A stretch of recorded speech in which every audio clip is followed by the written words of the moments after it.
শত্রু হবে কারা, সেই শত্রুদের অবস্থা কি হবে?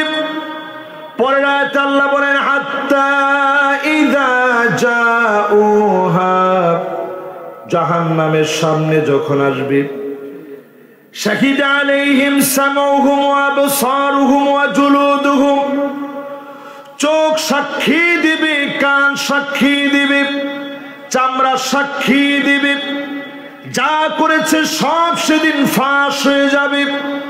আল্লাহ পাক সেদিন বলবে ইকরা কিতাবাক, আজকে আমার সামনে একটু পড়, জীবনের অধ্যায়গুলো আমার সামনে পড়।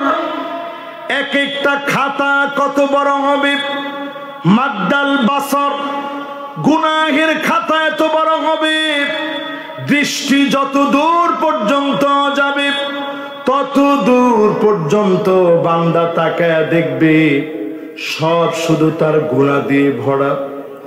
আজকের দিনে আপনি চিন্তা করেন, সকাল থেকে নিয়ে রাত অবধি 10-18 পর্যন্ত কতগুলা বড় বড় গুনাহ করেছেন, কতগুলা মিথ্যা বলেছেন, কতটা অন্যায় করেছেন, জুলুম করেছেন, নামাজ ছেড়ে দিয়েছেন, পরের হক নষ্ট করেছেন, মা বাপের সাথে খারাপ ব্যবহার করেছেন।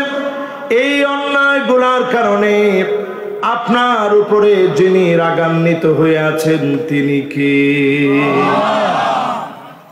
আল্লাহ যদি একটা নিয়ম করতেন, এই কয়টা গুনাহ করলে চোখ দিয়া খারাপ ভিডিও দেখলে তোর চোখটা অন্ধ হয়ে যাবে, আমার মনে হয় প্রযুক্তির এই যুগে আমরা অধিকাংশ মানুষ অন্ধ হয়ে যেতাম, দেখতে পেতাম না। এই কথাটা বলাটা যত সহজ, উপলব্ধিটা কত কঠিন একটু চিন্তা করে। আল্লাহ যদি বলতো তোর চোখটা অন্ধ হয়ে যাবে এই কয়টা খারাপ ভিডিও যদি তুই দেখিস, তোর চোখটা দিয়ে তুই দেখতে পারবি না। অধিকাংশ লোক আমরা অন্ধ হয়ে যেতাম। আল্লাহ যদি বলতেন এই কয়টা মিউজিক শুনলে তোর কানটা বধির হয়ে যাবে, অধিকাংশ লোকের কান বধির হয়ে যেত, কান দিয়ে আপনি শুনতেন না। আল্লাহ পাক যদি বলতেন এই কয়টা মিথ্যা বললে তোর জবানটা বোবা হয়ে যাবে, অধিকাংশ লোক বোবা হয়ে যেতাম। আল্লাহ যদি বলতেন এতগুলা জুলুম করলে তুই প্যারালাইজড হয়ে যাবি, অনেক মানুষ প্যারালাইজড হয়ে যেতাম। বনের হক যারা দেয় না, বনকে যারা ঠকায়, এরা জালেম, অনেক লোক এখানে বসা প্যারালাইজড হয়ে যেত, ঠিক কিনা বলেন? কি ঠিক? ঠিকটা কি? এখন আর একজনও কোনো মাপতো না, মাপ বন্ধ হয়ে গেছে। কি বনের হক না দেওয়া লোকের সংখ্যা সমাজের ভিতরে এখন একেবারেই কম। এবার আপনি চিন্তা করেন, যদি ইসলামী শাসন ব্যবস্থা কায়েম হতো, বাজারের জমি তো দেওয়া লাগবেই, ঘরের মধ্যে যে বাসন আছে এবং তোষক আছে ওইটাও বন্টন করে দিয়ে দেওয়া লাগবে। আমার ঠিকটা তো জোরে হইল না, মেহমানরাও কিছু কইতেছে না। এমনকি আমি হুজুরও যদি না দেই, আমার বিরুদ্ধে রাষ্ট্রীয় আইনে মামলা হয়ে বিচারের আওতাধীন হয়ে যাবে, ঠিক কিনা কর? এই জন্য যারা বলে কোরআনের ভিতরে রাজনীতি নাই, এরা আল্লাহদ্রোহী দুশমন। কোরআনের রাজনীতি নাই, তারাই বলবে যেই নেতারা দুর্নীতিবাজ আর যেই কর্মীরা চাঁদাবাজ। এবার আসেন আল্লাহর দুশমন একটা একটা করে চিনেন। আল্লাহর দুশমন চিনবেন কেমনে? এক নাম্বার দুশমন হলো শাইখুন জানি, বুড়া হয়ে গেছে, চরিত্র ভালো করতে পারে নাই। এমন লোক সারা বাংলাদেশে থাকলেও এই প্রিয় উসমানী নগরে একেবারে এমন কোন লোক নাই। আসেনি? বুড়া হয়ে গেছে এখনো বলে জয় বাংলা বলে মরব। আমি বলি তুমি জয় বাংলা বলে মরলে কবরের ভিতরে জয় বাংলা শুরু হবে, ঠিক নেই? ফেরেশতারা চোখে দেখবে না, কানে শুনবে না, হাসি দিয়া পাগল বানানোর কোনো সুযোগ নেই। চোখে দেখবে না তো, কথা বলে বায়াস করার কোনো সুযোগ নেই। হাতের ভিতরে এমন লাঠি থাকবে ফায়াদরিবুহু দরবাতাম বিল হাদিদ, লোহার বড় বড় তার কাটা লাগানো থাকবে, এমন জোরে জোরে মারবে, চিৎকার করবে আর আফসোস করবেন কেন কালেমা নিয়ে আসলাম না। এই জন্য যারা সামনে বসছেন জয় বাংলা বলে মরতে চাই না, লা ইলাহা ইল্লাল্লাহ বলে বলে মরতে চাই, ঠিক কিনা বলে? তাহলে এক নাম্বার আল্লাহর দুশ্মন সে বুড়া বয়সে যে চরিত্র পাল্টাইতে পারে নাই। বুড়া বয়সেও যদি আপনি ইসলামের বিরুদ্ধে কথা বলেন, নিজের পরিচয় জেনে রাখেন, আপনি নিকৃষ্ট ইসলামের দুশ্মন, ঠিক কিনা বলেন? এবার 2 নম্বরে চলেন। কয় নাম্বার? এটা কিন্তু আজকে একাডেমিতে পড়া দিয়ে যাচ্ছে, এটা কিন্তু আবার যে কোনো মাহফিলে জিজ্ঞাসা করুন, মনে থাকবে তো ইনশাআল্লাহ। 1 নাম্বার দুশ্মন কে? ভুলে গেছি কে হুজুর? বুড়া বয়সে যার চরিত্র ঠিক হয় নাই, ইলা মানুষ আসেনি এখন। 2 নম্বরে মালিকুন কাযযাব, নমরুদ, ফেরাউন, হামান, কারুনের মতো মিথ্যাবাদী শাসক যারা হবে, মালিকেদের দিকে তাকাবেন না, কথা বলবেন না, দয়া দেখাবেন না, নিকৃষ্ট আল্লাহর দুশ্মন তারা। এই রকম যারা নিকৃষ্ট আল্লাহর দুশ্মন, ওই দুশ্মনদেরকে বলি মিথ্যাচারের এতদিন রাজাকার বলে গালি দিয়েছে, ওই গালি মুসলমানদের বিজয়ের জন্য কাজে লেগে গেছে।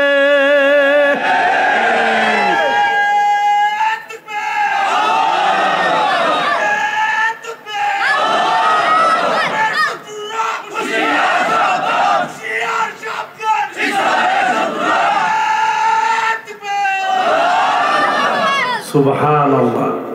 উনি এখনো আছে কি কম? 16 বছরে উনার গলার স্লোগানটা এই জালেমরা কেড়ে নিতে পারে নাই। সুতরাং শোনা দিতে চাই, মিথ্যা ছেড়ে দেন। এখনো যারা বলবে আমাদের অপরাধ কি, হাজার হাজার মানুষ মারার পরে যারা অপরাধ খুঁজে পায় না, এরা মিথ্যুক, এরা জালেম, এরা আল্লাহদ্রোহী দুশমন, ঠিক নেই? এরপরে আসেন আমার ভাইয়েরা 3 নম্বরে। কয় নাম্বার? আইলুন মুস্তাকবির, যেই লোকটা দরিদ্র হওয়ার পরে অহংকার কমে নাই। ইলা লোক আছে না নাই? দরিদ্র কিন্তু অহংকার মারাত্মক। এমনও ভিক্ষুক আছে সমাজের ভিতরে, 10 টাকা দিলে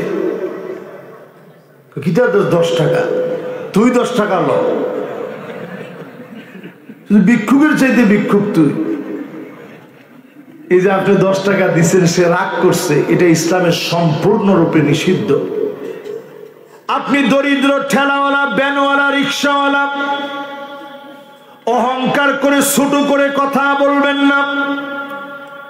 আমরা একসময় যে বড় লোক আসলাম, কত মানুষ কাম করছে, এইরকম ইতিহাস বলার সুযোগ ইসলামে, জোরে কম, ইসলামে।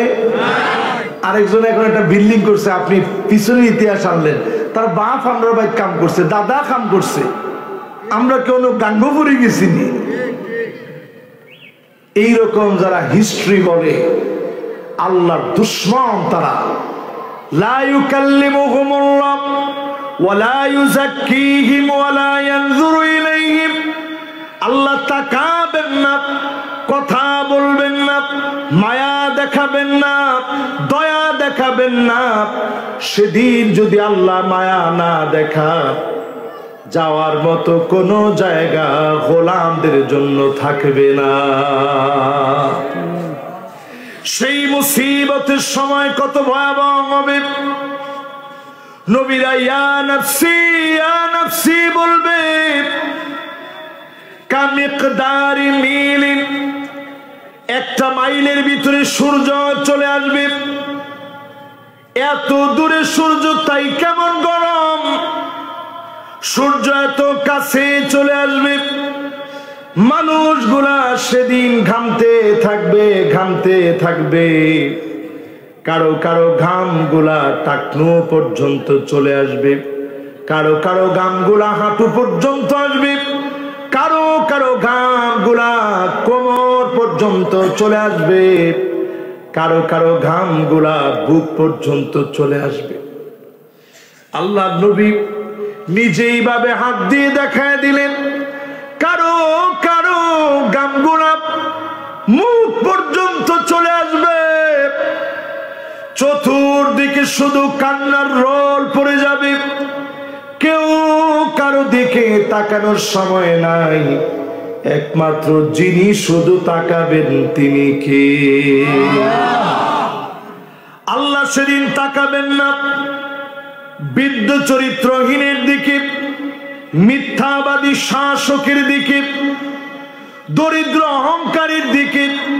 গেল কয়টা? মুখস্থ হয়েছিনি? মাশাআল্লাহ, ওয়াজ আর লাগতো না। 4 নম্বরে শুনি আমার ভাইরা, আকুল্লি ওয়ালিদাই, পিতা মাতার সঙ্গে যেই সন্তান বেয়াদবি করবে, এমন সন্তানের দিকে যিনি তাকাবেন না, কথা বলবেন না, দয়া দেখাবেন না, তিনি কে? এই জায়গাটায় আসলে ভিতরে একটা চিপ মারে। বর্তমানে এই প্রজন্ম মোবাইলের কারণে এখন অস্থির হয়ে গেছে। ঠিক কইছে 2 জন মুরব্বী, আপনারা মনে শেষ পর্যন্ত যেতে পারবেন না। এখন কইছে এমন বাচ্চা যে প্রতিনিয়ত মোবাইল ছাড়া হয় না। ও না না, ও কইছে নি না, ঠিক আছে, মাশাআল্লাহ। ওর জন্য সবাই একটু জোরে কর মাশাআল্লাহ। ও খুবই সুন্দর আজকে একটা সঙ্গীত গাইছে। বিশ্বাস করেন, সঙ্গীতের সময় আমার দিলটা নরম হয়ে গেছে।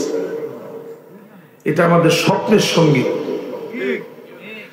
আমাদেরকে মানুষ কতভাবে ব্যাখ্যা করে, আল্লাহর কসম, এই জমিনে যদি দিন কায়েম যে কোনো মাধ্যমে হয়ে যায়, সবচেয়ে খুশি হবে কারা?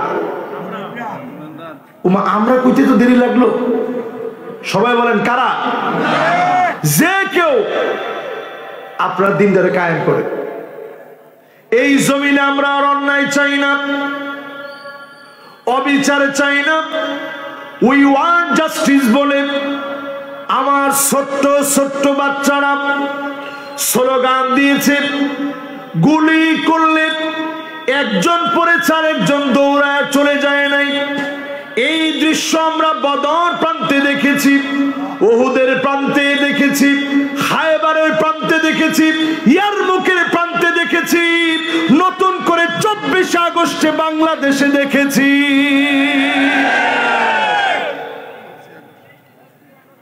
24-এর 5ই আগস্টে বাংলাদেশের আমার দামাল ছেলেরা একজনরে গুলি করলে একজনই পড়েছে, তারে দেখে আরেকজন দৌড়ায় পালায় যায় নাই।